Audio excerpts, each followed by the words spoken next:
How you liking Nate living so close? It's good. We haven't really had a chance to truly hang out as much. I mean, we watched a couple of games together. We hung out this past weekend.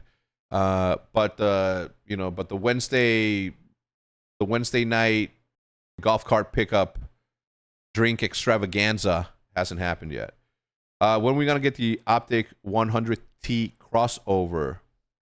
Well, we just did one, obviously, but we did that one with FaZe. If Matt and I ever do something together, Matt and I, as Nadeshot and Hex, are doing something together. Seth and I are currently working on our next whatnot. I'm currently working on my next whatnot. And if it wasn't for business, or if it wasn't for the thing that allows for this whole thing to continue to allow us to do the thing that we do, like I'd have more time to focus on art. But when you have budget cuts, and when you have sponsorship talks, and when you have events that you got to plan, and when you have new merch that's coming out, and when you have like the strategy behind them, when you have the NASCAR, it is constant just fucking poking at it, that your brain is not allowed to be creative, and the creativity is then sort of transferred to solving problems instead of creating cool shit. It's all the same muscle. Your creativity will allow you to solve problems the same way that it'll allow you to come up with new letters or something. And the Scumper Jumper just went live. He's not in his Discord. I'll tell you what. See, everybody always talks about Nadeshot being a yapper. They've never heard of Hex. Long-winded gift of gab. Hex. It's not stressful at all, Marksman. Not at all. There is some stresses, but all the stresses that I have, or all the stresses that OpTic has, are all external issues, right? Us trying to live in a solar system that other planets have sort of their own vision of what the planets in the planetary system should look like, right? That's our problem. Our problem is that we think it should be this. Other orgs think it should be this. Businessmen who are familiar with the traditional sports that they learned in books, not from experience, but in books, they say we should do it like this because they did it like this. In theory, sure, but there has to be a level of creativity that allows for you to, insert yourself in a way that you are productive and you bring something to the space. And there they are, Big Henry and Benji, the guard dogs. Hex, thank you for everything that you do, the stuff that we see and the stuff that we don't. Gotta head to a meeting. Saludos, hasta luego, man. Have fun, Julian. Dun, dun, dun, dun, dun. Hex needs to sign Jake Haley and Hector Repulse. OpTic will literally just own Call of Duty. I love what my brother Repulse is doing. I'm gonna let him be. He's on the right path. I do not want to influence where he's going, how he's getting there, because imagine this scenario, okay? Hector Repulse. I'm Repulse. I'm Hector, but I'm his age, right? And then somebody comes in.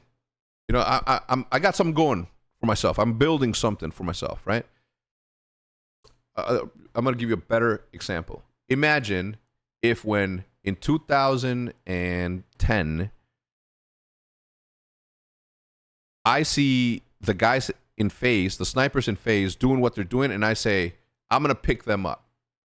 And then I take Tommy, I take whoever else was there, and then all of a sudden, what happens? What happens to one of the most, for what it's worth, agree, disagree, one of the most revolutionary YouTube brands in gaming, like FaZe Clan, no longer exists. Imagine if somebody did that to me. Right? Imagine somebody came in and said, if Machinima came in and said, Hector, we want to buy OpTic. Everything that you like, OpTic is obviously starting. Okay, it's not even. They just say, hey, we just want you, and then I don't chase the OpTic dream, and I'm not sitting here in 2024 on a Monday morning having this conversation with you. Hex, if you're a potential sponsor to World Series of Warzone after this year's blunders, issues, would you be extremely cautious about next year? Guys, sponsors want to sponsor the gaming content. The technical issues that happen on video, audio, or whatever, those are just, it just happens. The only people that don't have those issues are people who do that one very specific thing on the daily basis. News anchors, news shows. That's when that, or when it's a controlled environment. Because if it's recorded, then obviously you can redo the scene. If you're doing a show, if you're doing a podcast, you can cut, right? But if it's a live event, it's impossible, especially when you are essentially grabbing a production team and saying, okay, produce a show out of the mini hex quarters today. Okay, out of the mini hex quarters today. And then next week, tomorrow, we're going to be in the Allen Center, and the same production team has to figure out all of the cables, and obviously I don't fucking know, but I'm just imagining what it would take. All of the cables, all of the plugs, where's the audio? Is the audio, the reverb of the audio, is it fucking, okay. That's going to happen. Sponsors don't often care too much about the product as much, and I'm talking about their product that they're promoting. I'm talking about the product that you're essentially offering in a live event like this one. So no, they won't be apprehensive. I think that the sponsors are going to come out. Now, if it was one of those things where the company behind the game has been known to do a whole bunch of like crazy shit, well, then that's when you start to see sponsors sort of go away, right? If you just look back at history and you look at the beginning of the CDL and then what happened in there, and then the sponsors sort of like, it's night and day. It's literally a switch. Something was on the news a couple of years ago about something that happened somewhere, and then all of a sudden sponsors went away. So no, I think it's good. Look, I think that as long as the community is the one that's driving this thing, and we fight our asses off to make our voices heard, that the thing about trying to coordinate this with people is that us as creatives, and I don't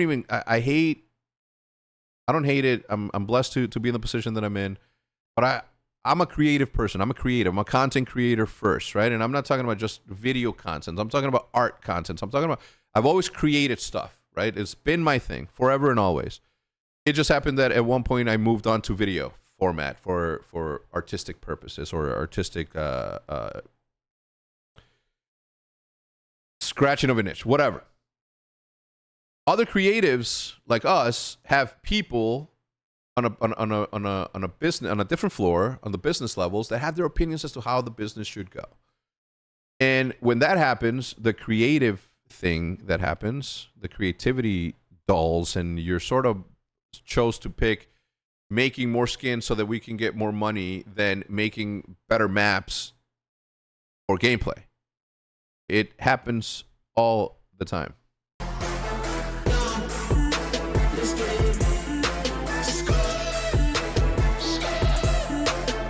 Let me tell you something about Scumper, John.